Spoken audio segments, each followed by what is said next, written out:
mosquée. Et puis ensuite, il venait avec toute sa famille dans mon petit magasin pour acheter des tissus, pour vérifier.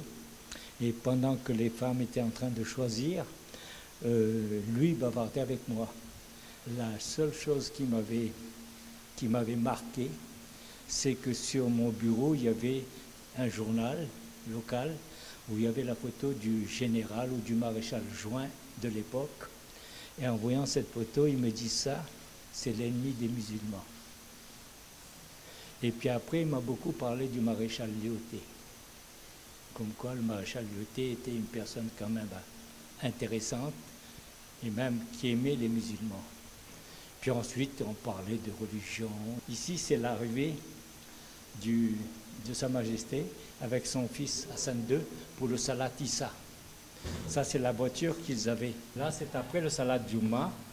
Vous avez mon père, vous avez Sa Majesté et vous avez tous les ouailles là. On va y aller à notre maison.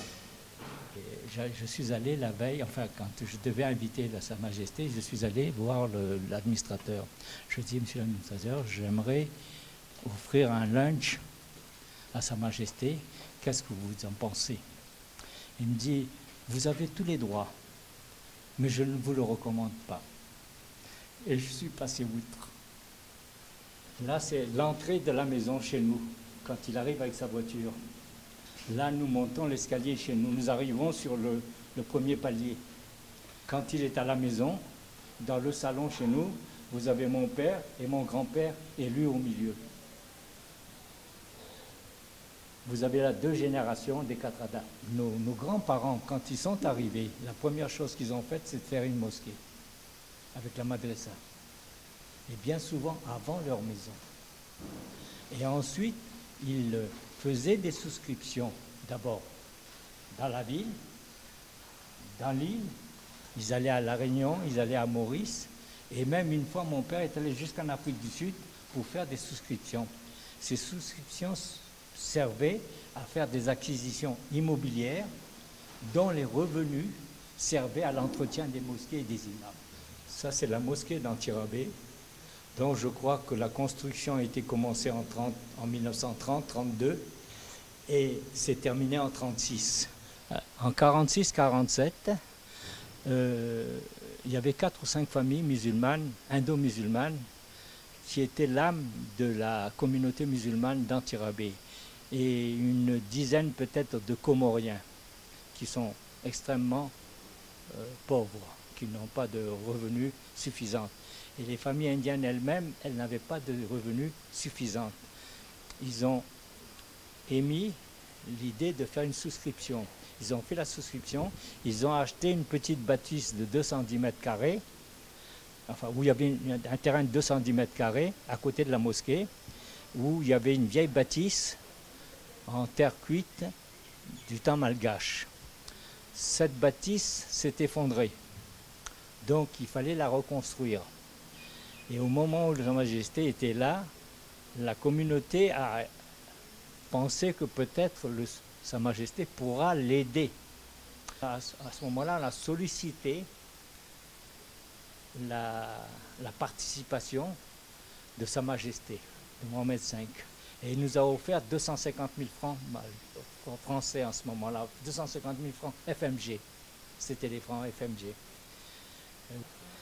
Et ensuite, on a fait une souscription dans toute l'île pour construire cette maison. Cette maison a été construite, elle rapporte maintenant à la mosquée. Mais quand la Majesté, je ne me rappelle plus très bien maintenant si c'est lors de son premier séjour ou lors de son second séjour, il a acheté une villa qu'il a offerte à la communauté. Elle existe toujours. Et cette villa, la maison, et une autre villa, où on a fait une souscription à La Réunion, à Maurice, à Madagascar, en Afrique du Sud, qui a servi à l'achat encore d'une 3e maison et d'une 4e maison. Et ces maisons sont là, et ces maisons sont la source de l'entretien de la mosquée d'abord, et puis de la venue d'un imam et de l'instruction religieuse aux enfants. Là, c'est la remise d'une donation encore qu'il fait à mon père pour la mosquée, toujours pour la mosquée. Hein. Il n'y a rien de personnel. Ici, c'est la veille au soir. Et ce que je vous disais tout à l'heure, je lui explique ce qu'on a fait de la gestion de la mosquée. Chaque fois qu'il est venu prier à la mosquée, c'est lui qui a fait l'imamat, tout le temps. Et le vendredi, le prône du vendredi, c'est lui qui le faisait. Il y a l'ensemble des coreligionnaires qui sont presque tous des indo-musulmans.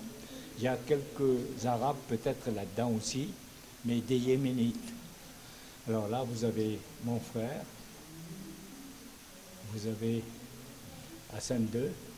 Là, il est assis. Il y a 3 petites filles qui leur lisent une partie des versets du Coran. Là, il fait doigt. Toute la famille. C'est lors de son premier séjour. Tous les vendredis, il amenait le repas de chez lui et il faisait asseoir toute la communauté pour manger avec lui.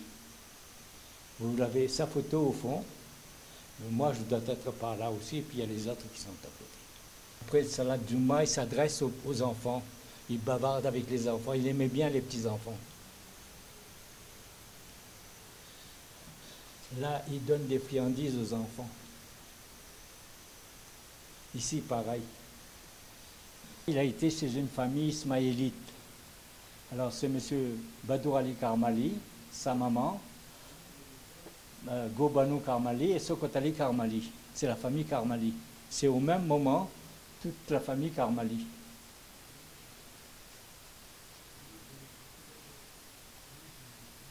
Assalamu alaikum. Nous vous remercions de votre passage sur Antirabé par rapport donc à la venue de Sa Majesté Mohamed VI.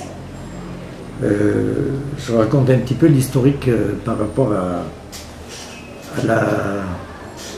la venue de Sa Majesté Mohamed V, qui était donc exilé à Madagascar, et dont ma grand-mère, dont je vais vous montrer un peu par le doigt, c'est voilà ma grand-mère. Ma grand-mère a été très sollicitée par Sa Majesté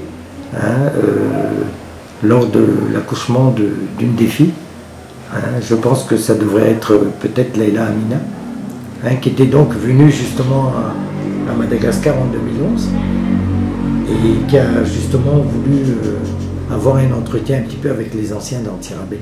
Cette photo donc elle a été prise, je pense que ça devrait être à la maison même chez nous, là où il venait souvent au salon. Voilà.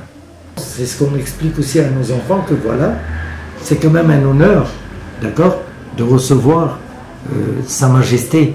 Demain, nos enfants, d'accord, vont expliquer à leurs enfants aussi que voilà, son père il était comme ça. Moi, en tout cas, c'est pas comme un roi, Sa Majesté, mais c'est vraiment comme la famille. C'est comme si qu'il faisait vraiment partie de la famille. J'ai le même âge que le roi Hassan II. On est devenus très copains tous les deux. Et moi, j'avais, à l'époque, ils étaient très occupés, tu vois, surveillés par les autorités françaises. Mais moi, je connaissais le responsable de sécurité qui était mon professeur de judo. Mais si c'est toi, Nourali, vas-y. Comme ça, Hassan II sortait avec moi, on allait à Tananarive, etc. Par contre, les enfants, les filles, ils étaient soit sur les Karmali, soit sur les Nazarali et Sanji. Et c'est moi qui ai fait, vous savez, que renvoyer les polissarios.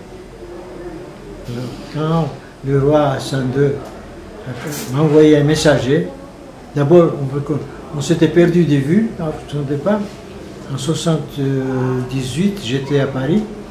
Il est venu en visite officielle. Je lui ai envoyé une des photos à moi avec lui, puis je lui ai envoyé une des gestes sérieux. Il m'a tout de suite répondu et il me dit voilà, je vous envoie un billet pour 2 places, 2 personnes, et vous êtes invités. Contactez l'ambassade. J'ai contacté l'ambassade et ma soeur et moi, ma soeur est dans la photo là, tous les deux, on est partis invités du Palais Royal. Arrivé là-bas, on nous a reçus voiture marquée Palais Royal. On a visité tous les deux, tout le Maroc, etc. Voilà, comme ça, j'ai pris contact avec Hassan II, je l'ai connu comme Moulay Hassan, contact. Et puis après, quelques temps après, on est resté en contact. Et Martin Mali, voilà, à Madagascar, le président Ratsirak a reconnu Polisario comme et c'était le premier pays. Non seulement qu'il a reconnu, ils ont installé une ambassade, mais en plus, je ne sais pas ce que je lui ai fait, mais il est partout dans toutes les conférences internationales, il est injurieux à l'égard du Maroc et de moi. Alors, j'ai dit non, je vais y arriver. J'ai insisté 2 fois que je suis au Maroc, au retour, j'ai été emprisonné par Ratsirak. Il me dit, pourquoi tu es allé au Maroc? J'ai dit, mais je suis allé voir mon frère, le roi. Mais il a dit, tu sais que nous ne sommes pas d'accord. J'ai dit, mais ça vous regarde personnellement. Moi, c'est mon frère dans l'islam. Je suis allé là, il m'a invité. Je suis allé au mariage de la princesse Lala Myriam. J'y étais. Et puis après, chaque fois, le roi Hassan II m'a envoyé des messages. Et puis quand Ratsirak est tombé, à ce moment-là, il y avait le président Jean Albert qui a pris le pouvoir. Enfin, il était élu, par exemple. Tout de suite, à m'envoyer. Un affaire, mon correspondant, on est allé voir le président Jean Albert, c'est un médecin cardiologue, moi je suis médecin neurologue, neurochirurgien. Tout de suite, on se connaissait, je dis voilà. J'ai dit, le roi, Sa Majesté le roi Hassan II, invite le gouvernement, une délégation du gouvernement pour aller là-bas, les billets sont là, je peux le faire tout de suite. Il dit, personnellement, je ne peux pas parce qu'il y a les élections, mais allez voir mon Premier ministre. Le Premier ministre, c'était Guy Rezanamas, mais il a dit, je suis malade, je ne peux pas. Mais mon vice-ministre va venir. On est allé voir Francis Cravoun, il a dit, je suis d'accord.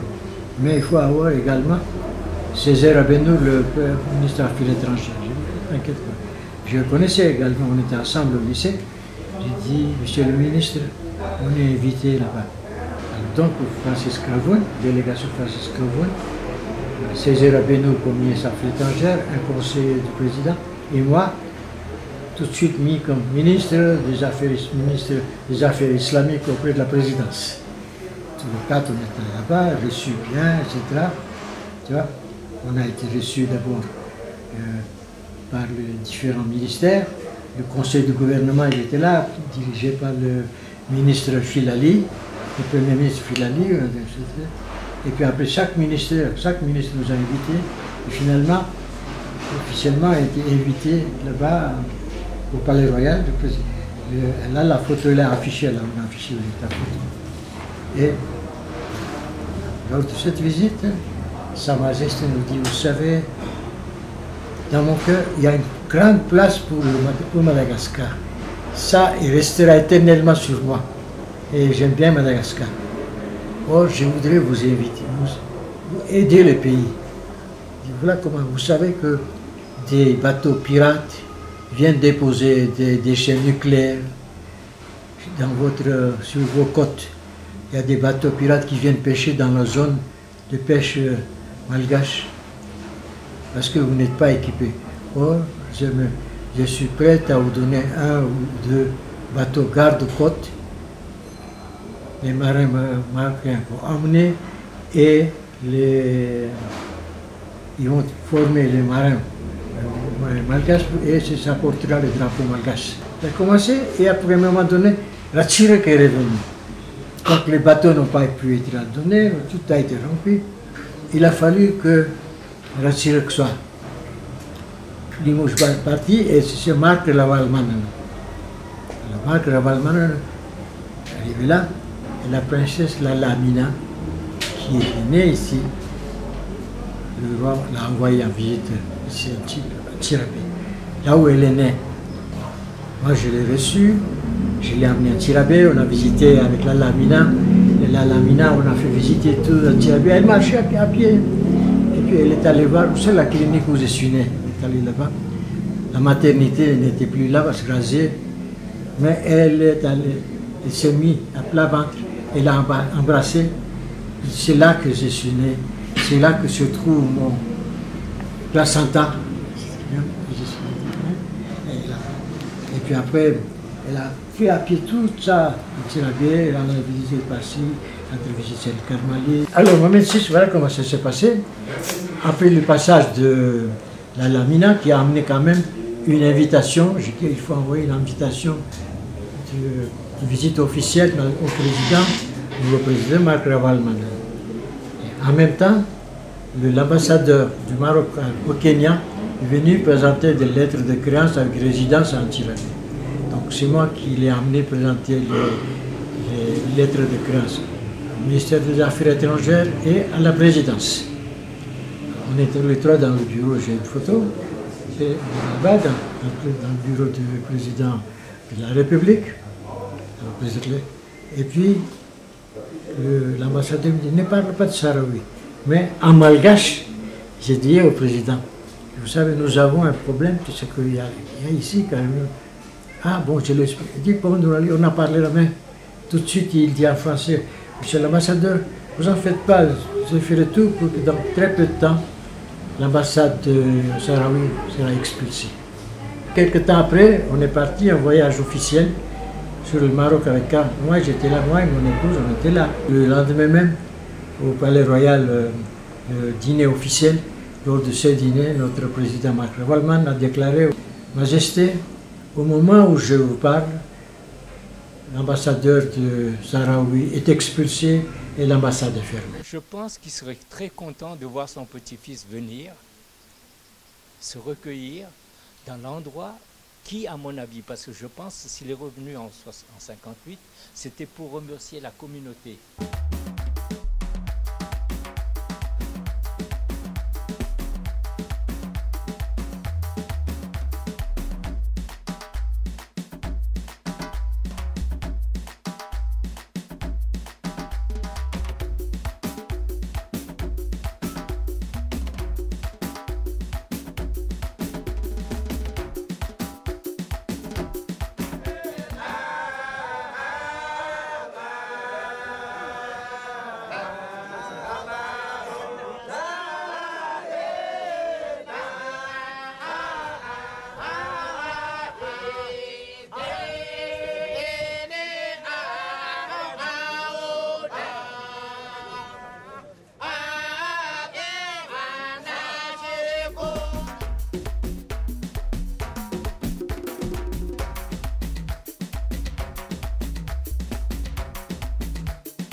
Tout ça ne serait pas arrivé si M. Abdel Salam ne m'aurait pas aidé. C'est lui qui m'a incité. Parce que moi, ce qui comptait, c'était mon affection pour Sa Majesté, et ça s'arrêtait là. J'avais besoin de rien d'autre. Mais lui, il m'a dit que ce serait bien peut-être que je commente et que je présente ces photos à la famille royale. Voilà, donc enseignant-chercheur à l'Université de La Réunion, président de l'association L'Arganier des Marocains et des Amis du Maroc à La Réunion et dans l'océan Indien. Après avoir travaillé sur l'exil d'Abdelkrim, nous avons travaillé sur l'exil de Sa Majesté. Et lorsque j'ai rencontré Ismaël et qu'il m'a montré ses photos, je lui ai dit non Ismaël, vous ne pouvez pas rester devant la télé, je vous amène, donc on va réaliser une belle exposition et pourquoi pas rencontrer Sa Majesté Mohamed VI, c'est ce qui va se passer. Et nous en sommes très fiers. C'est vraiment travailler sur l'histoire, le fait historique, mais avec des personnes vivantes qui sont encore avec nous. Et la boucle est bouclée, voilà, on a des amis du roi qui vont présenter à son petit-fils la vie du roi. C'est ça qui nous a importé de travailler aussi sur la coopération entre l'océan Indien, terre de santé et de paix, et le Maroc. Voilà pourquoi nous avons réalisé ce travail et c'est une belle chose. Attention que, loin de moi d'essayer de me justifier ou de me glorifier, hein. Je commente à titre de témoin. Voilà, c'est le grand témoin donc de cette exposition. De ce que j'ai ressenti, de ce que j'ai vu, de ce que j'ai vécu. C'est surtout ça. Cette exposition réalisée par l'association L'Arganier, des Amis du Maroc et des Marocains à La Réunion, a été financée par le Conseil départemental de La Réunion. Madame Nassima Dendar, indo-musulmane, soutient cette action avec la coopération avec Antsirabé, entre l'Hôtel des Thermes et les thermes que nous avons également à La Réunion. Elle tentera bien sûr évidemment de développer plus de coopération avec le Maroc. Voilà, nous remercions donc le Conseil général de La Réunion pour l'effort réalisé. Merci beaucoup. Nous sommes dans l'appartement de Sa Majesté Mohamed V, sa suite royale, ici à l'Hôtel des Thermes d'Antsirabé. Donc comme vous pouvez le voir, vous avez ici donc la chambre où dormait donc le roi Mohamed V. Voilà, qui vient d'être fraîchement rénovée pour l'occasion. Ensuite, nous avons ici sa suite avec donc le salon de Sa Majesté. Et ici donc encore une chambre où dormaient donc ces deux garçons. Voilà. Et donc d'ici nous avons une vue sur le restant de l'Hôtel des Thermes construit en 1897 par la colonisation française. Vous pouvez constater le panneau Vive l'amitié Maroc-Madagascar qui vient d'être installé à l'occasion. Pour moi ça a été un peu un père. Alors, je n'ai pas d'autres mots. Je suis très ému par sa gentillesse, par sa... Je ne saurais vous dire. Je sais seulement que j'ai émis d'avoir un burnou de sa part. Il m'a apporté un burnou neuf. Et je lui ai dit que j'aurais souhaité son burnou à lui. Et il m'a fait l'ultime plaisir de m'amener un burnou à lui repasser bien coupable. Malheureusement pour moi, il me l'a été volé. C'est cet amour, cette affection et cette amitié qui est importante. J'arrête là.